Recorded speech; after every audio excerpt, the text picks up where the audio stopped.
अगर आप भी सिंगल है तो ये वीडियो आपके लिए है, क्योंकि इस वैलेंटाइन आप इस मोह माया में ना फंस के कम से कम अपने 7 से 8 हजार रुपए बचा रहे हैं।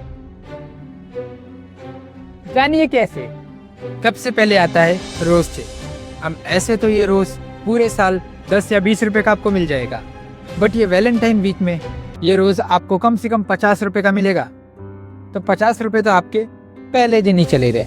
इसके बाद आता है 8 तारीख को प्रपोज। अब प्रपोज करने के लिए आप उसको कहीं ना कहीं से लेकर जाओगे, आइसक्रीम भी खिलाओगे, तो घुमाने फिराने का आइसक्रीम का लेके आपका 500 रुपए का खर्चा हो ही जाएगा। उसके बाद आता है 9 तारीख को चॉकलेट डे। ऐसे तो आप चॉकलेट पूरे साल से भॉन्ड होने के बाद ही खाएंगे, बट अगर किसी को देने की बात है 100 रुपए से कम की चॉकलेट आपकी आएगी ही नहीं। तो 100 रुपया तो आपके यहीं पे चले गए। अब उसके बाद 10 तारीख को आता है डैडी डे। डैडी डे, अब डैडी देने के लिए आपको कम से कम 500 रुपये का खर्चा तो करना ही पड़ेगा। तो 500 रुपये तो आप पे फिर से चले गए ऐसे ही। उसके बाद आता है 11 तारीख को प्रॉमिस डे। अब ऐसे तो आपको उस दिन उसे पूरा दिन घुमा के, भरोसा दिला के, लंच करा के आपको अंदाजा भी नहीं होगा कि कब आपके 1000 रुपये चले गए।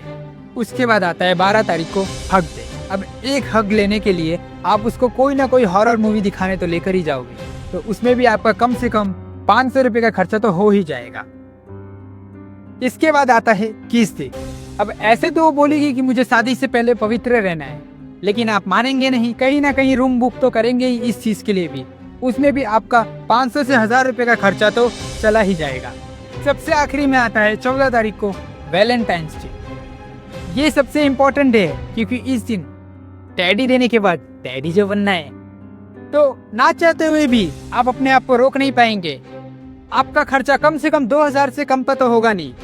तो इस पूरे हिसाब के बाद आपका बिल बनता है 7 से 8 हजार से। तो अगर आप सिंगल है तो खुशी बनाइए कि आप अपने इतने सारे पैसे बचा रहे हैं, और अपने कपल दोस्तों ये वीडियो शेयर कीजिए और कहिए पैसे बचाइए। अगर वो फिर भी ना माने तो उन्हें लाठी से मरवाइए। और सावधान रहिए, सतर्क रहिए।